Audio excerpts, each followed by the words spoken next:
Alright, here's my review for Dante's Inferno. Now, I want to get right into this review, so I'm not really going to have much of an intro. I'm just going to say this game came out a couple days ago. It came out the same day as Bioshock 2, and I had to play this and Bioshock 2 at the same time because I rented both of them. So, yeah, what did I think of Dante's Inferno? You have to figure it out. You know, it's a hack and slash, and you kill things in hell. So, yeah, figure that out. Anyway, yeah, let's go on to the review. Okay, now story in Dante's Inferno is kind of like a wet dream for me because it's easy for me to explain it, and it was still entertaining, so it wasn't bad, and it's easy to explain. Pretty much, you are Dante, who is pretty much a soldier, you know, he's just like one of those badass soldiers. He, you know, for some reason sews some emblems into his skin for some reason. You know, he was badass. You could tell he's badass because he could sew things into his skin without going, ah, yeah, yeah. Well, actually, he does scream, and he's like, ow, but he does it anyway because he's badass. Dante is badass.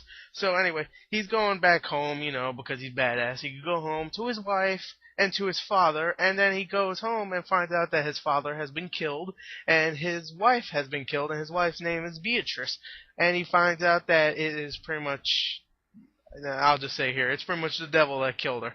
And now the devil brings Beatrice to hell, and now you have to go to hell to get her back, pretty much. Yep, it's pretty much the, oh, I lost a loved one, now I have to go get revenge or bring her back story. Or him story. Mostly her, though. Anyway, yeah, the story is simple, and I still enjoyed it, though, so, yeah, that's why I said it's like a wet dream for me. It's not bad, it's not fantastic, and it's not hard to explain, so, yeah. Anyway, yeah, the story's okay, so let's go on to sound.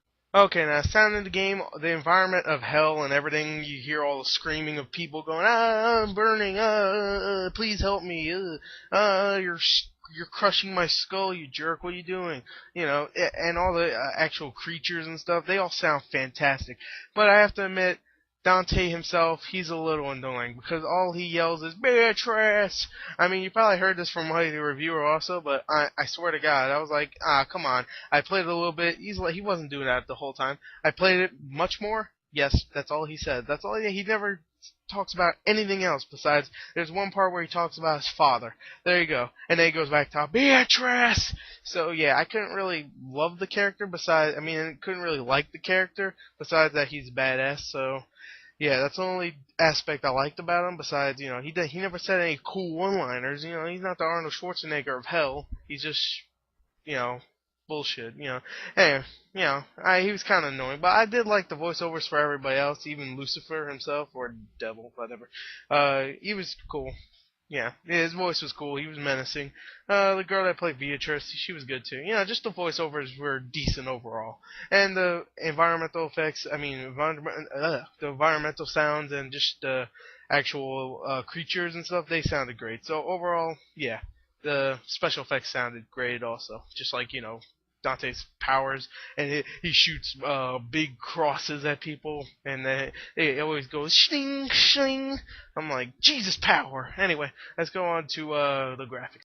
Alright, now the graphics in Dante's Inferno to me are actually fantastic, to be honest. The environment of hell, I mean, you know, the Inferno, the 9 circles of hell look fantastic, all of them. It definitely, a couple of them are definitely great. I can't really remember them, but there's a couple that was like, whoa. I think Gluttony, yeah, that one was disturbing as hell. That's where all the fat guys and stuff, you know, I'm not gonna ruin it. You have to play it, and you'll see. When you get to the circle of Gluttony, oh my god, that's pretty disturbing. Anyway, yeah, hell itself looks disturbing. I thought the character models overall, the actual creatures and everything, you know, maybe Dante also looked cool. Yeah, they were great overall. I love the animation also, where it goes back to flashbacks and it shows like Dante's past or something, and it always has like animation. I thought the animation was really cool. Definitely different in one of these action games. And the special effects were also good, like your power-ups, they look great. Like I said, the holy cross, you could throw it at people, and don't think you actually get a wooden cross and throw it at people. You throw like a magical cross at someone, and you pretty much go Jesus power, like I said before, Jesus power, Jesus power. times 3 Jesus power, you know, all that stuff. I thought the graphics overall were probably the best part of the game. So yeah, so far I'm really liking this game, right? I really like the story, I really like the sound, I really like the graphics. So what could be bad? Okay, let's go on to the gameplay. Okay, now I just realized that I made it sound like the gameplay was bad. It's not bad, okay? It is the worst part of the game. It is really fun, I have to admit. The actual hack and slash is really fun. It does get a little tedious sometimes and repetitive, but, you know, it's still fun most of the time. But here's the big problem, the puzzles. The puzzles and the platforming are bad overall. I don't like the platforming, and you know what, the platforming is okay, I just don't like the puzzles. The puzzles just really try too hard to be clever, and they try too hard to be God of War. I'm sorry, I have to bring God of War up into this, but God of War is what really started most games like that. I mean, there probably was a couple games before that did, you know, this, well, like a badass action game with some badass puzzles, but they really try too hard to make it, you know, awesome puzzles, because they're just annoying, and sometimes they're just like the camera angles are a little weird, so you won't be able to see what you have to move and stuff. I'm like, it's kind of weird, but overall the gameplay is still fun. I mean, you still have, you know, the Holy Cross, you know, Jesus power, all that stuff. You still have some cool hack and slash. You can also upgrade your powers with holy and unholy powers, which is kind of cool.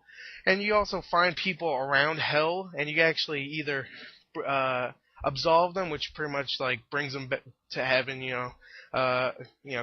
frees all their sins and pretty much brings them to heaven, or you could just punish them and kill them, and well, obviously, and leave them in hell so they could burn for all eternity.